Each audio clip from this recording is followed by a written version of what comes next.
हिंदी उत्कर्ष channel को आप like और सब्सक्राइब करें ताकि आपको नई वीडियो का अपडेट मिलता रहे और आप अपने ज्ञान का अर्जन करते रहें। प्रिय विद्यार्थियों, आज हम सभी दुष्यंत कुमार जी की रचना गजल के सारांश का अध्ययन करेंगे। वास्तव में गजल की एक अलग प्रकार की विधा होती है। ये गजल साए के धूप से संग्रहित है और इसे गजल ही नाम दिया गया क्योंकि गजल की एक विशेषता होती है, उसका कोई शीर्षक नहीं होता है। जैसे आप कविताओं को देखते हैं तो उसका कोई न कोई शीर्षक होता है, लेकिन गजल का कोई न कोई भी शीर्षक नहीं होता है, इसलिए इसे गजल कहते। गजल का एक और भी गुण होता है, इसके सभी शेर, चूँकि गजल में दोहे तो होंगे नहीं, सभी शेर अपने आप में पूर्ण और मुकम्मल होते हैं, स्वतंत्र होते हैं। यानी एक शेर अपने आप में पूर्ण होगा।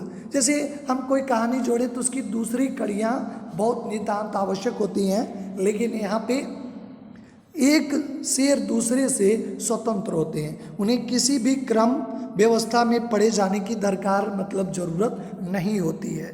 इसको यानी एक शेर आपने पढ़ लिया, वो अपने आप में पूर्ण हो गया। इसके बावजूद भी दो चीज़ें ऐसी हैं जो इन शेरों को आपस में गूंथ कर एक रचना की शक्ल दे देती हैं। एक रूप के स्तर पर तुक का निर्वाह, दो अंतर्वस्तु के स्तर पे मिजाज का निर्वाह। इस गज़ल में पहले शेर की दो पंक्तियों का तुक मिलता है और उसके बाद के शेरों की दूसरे पंक्तियों का तुक का निर्वाह होता है, केवल मिलती नहीं। तुक आप जानते हैं, जैसे लास्ट के जो वर्ड होते हैं या शब्द जैसे आता है और दूसरी पंक्तियों में जाता, तो यानी ता दोनों ऊपर की पंक्तियाँ और नीचे की पंक्तियाँ में अगर दोनों के वर्ड अगर मिल रहे हैं या कुछ शब्द मिल रहे हैं तो तुक कहते हैं। तो दो में तो मिलता है, बाकी में केवल निर्वाह होता है। इस गज़ल में राजनीति और समाज में जो कुछ चल रहा है उसे खारिज करने और विकल्प की तलाश करने का जो है भाव प्रमुख बिंदु है कि किस तरह वादे किए जाते हैं, चुनाव के कैसे मैनिफेस्टो होते हैं,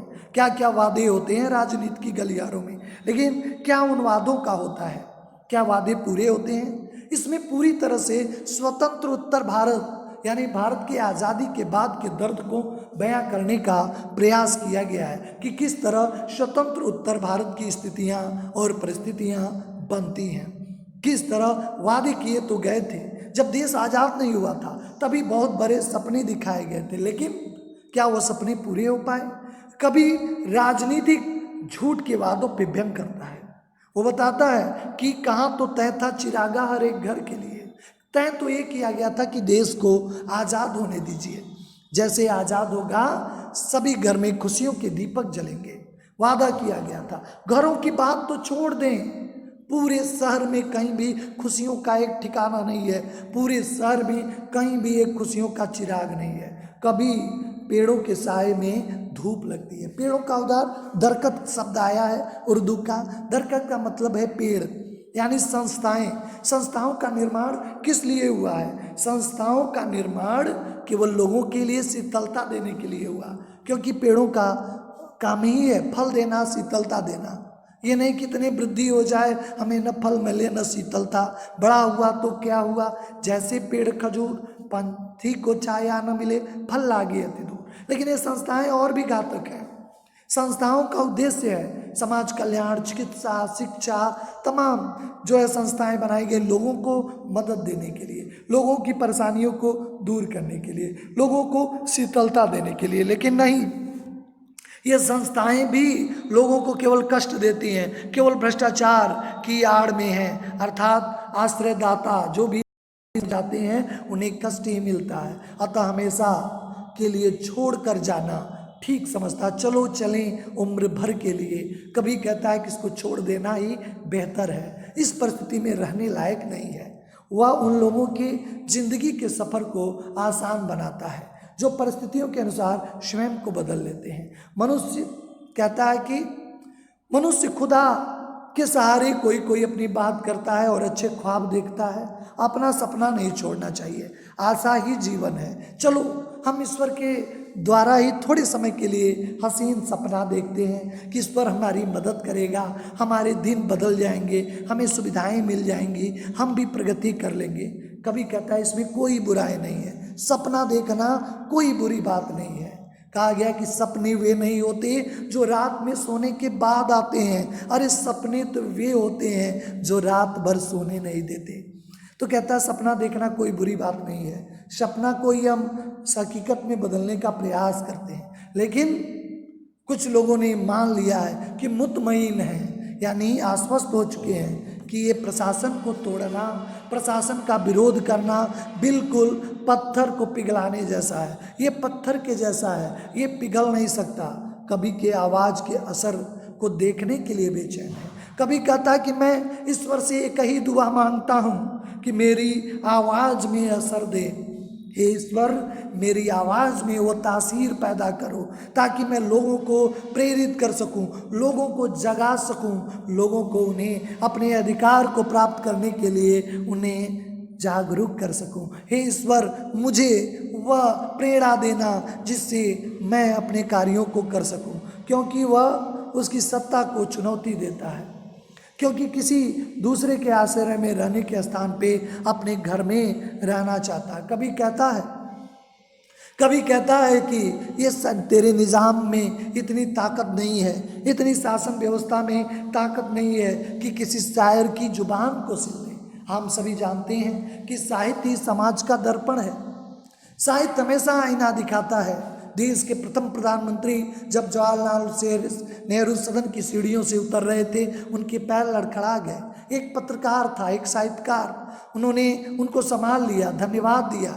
प्रधानमंत्री ने, साहित्यकार ने कहा हमें धन्यवाद की जरूरत नहीं है श्रीमान जी, ये तो हमारा कर्तव्य है कि जब जब देश की राजनीति लड़खड़ाती है तो हम लोग कलम के सिपाही हैं और हम लोगों ने हमेशा उसकी रक्षा की है। हमेशा हम लोगों ने प्रयास किया है कि देश को सही आईना दिखाएं, लोगों के अधिकारों को सुरक्षित रखें। तो यहाँ पे कभी कहता है कि तेरे निज़ाम में इतनी ताकत नहीं है कि साहित्यकार को दबा सके, साहित्यकार को जो है कमज़ोर कर सके। राजनीति और समाज में बहुत कुछ चल रहा है, उसे खारिज करना और नए विकल्प की तलाश करना। इसलिए कभी व्याख्या में कहता है, व्याख्या करते हुए, कि नेताओं ने घोषणा की थी कि देश के हर घर को चिराग और सुविधाएं उपलब्ध कराएंगे। आज ये स्थिति है कि पूरे शहर में कहीं भी उपलब्धता नहीं है। नेताओं की घोषणा केवल कागजी है। दूसरे शहर में कभी कहता है कि देश की अनेक संस्थाएं हैं जो नागरिकों के कल्याण के लिए काम करती हैं, जिन्हें उन्हें दरकत की संज्ञा देता है। दरकतों के साए में भी धूप लगती है।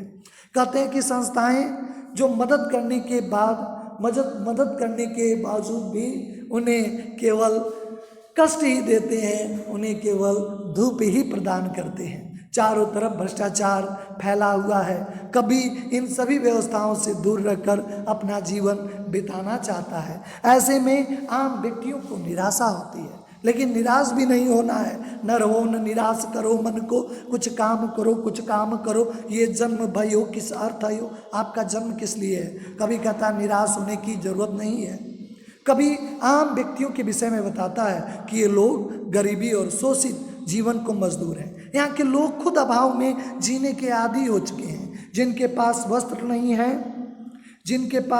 नहीं है वो वस्त्र पाने का प्रयास नहीं करते हैं। जिनके पास अपने अधिकार नहीं है वह अधिकार को पाने का प्रयास नहीं करते हैं। वह केवल अभाव में जीने के आदी हो गए। अपने पैरों को मोड़कर पेट ढक लेते हैं। ये नहीं करते हैं कि हमें कमीज नहीं मिला है, उस कमीज को पाने का प्रयास करें।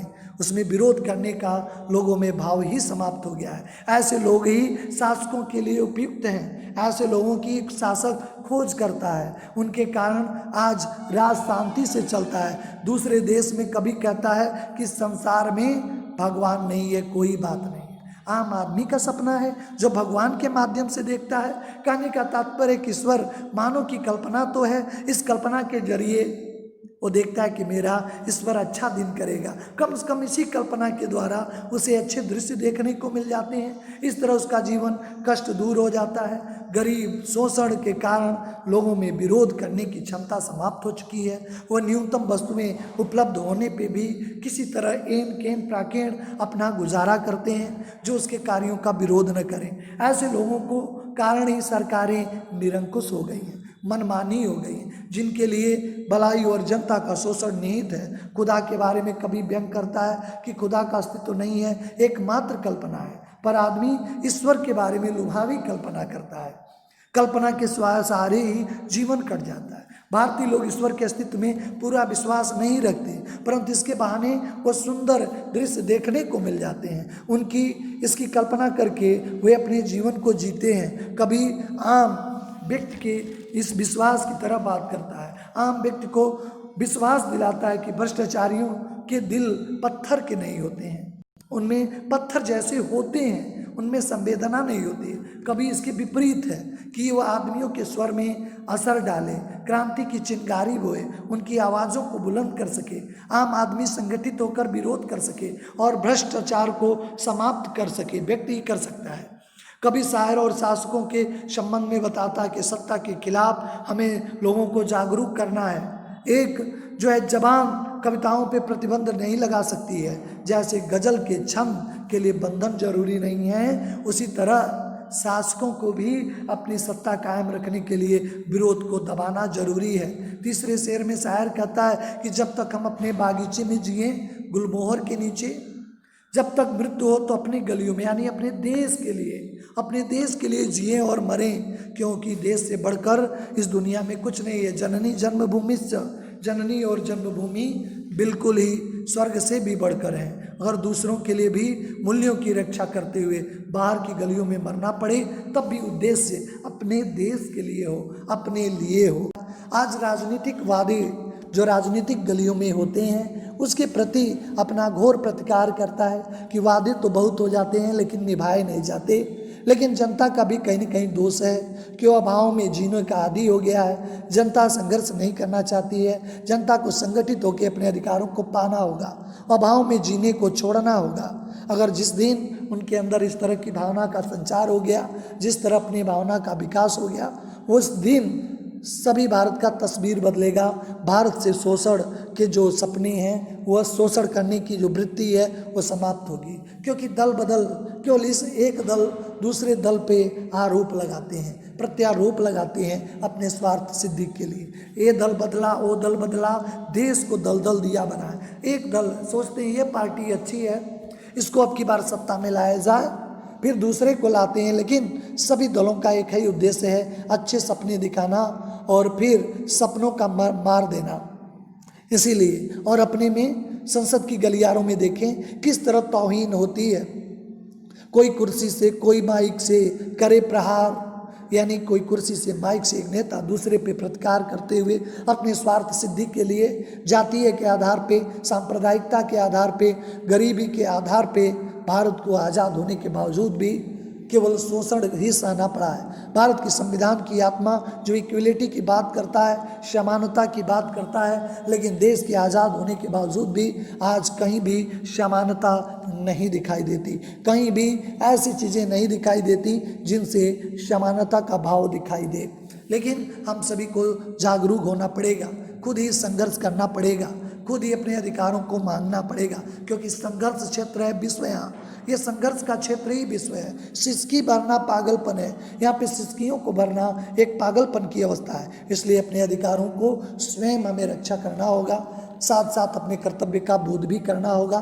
संविधान के जो संवैधानिक अधिकार हमको मिले हैं उसकी भी हम सभी को रक्षा करनी होगी, तभी जाके जो है हमें अपने अधिकार मिलेंगे और हमारा विकास हो पाएगा। लेकिन अगर इन राजनीतिक गलियारों के चक्कर में पड़ी रहेंगे तो केवल हम सभी को हानियां ही उठानी पड़ेगी। केवल हम लोगों को बस विरोध ही करना पड़ेगा। आशा है कि आप सभी को इसका सारांश समझ में आया होगा। हम सभी फिर नेक्स्ट वीडियो में आप सभी की मुलाकात होगी प्रश्न उत्तरों के साथ। आप सभी का धन्यवाद।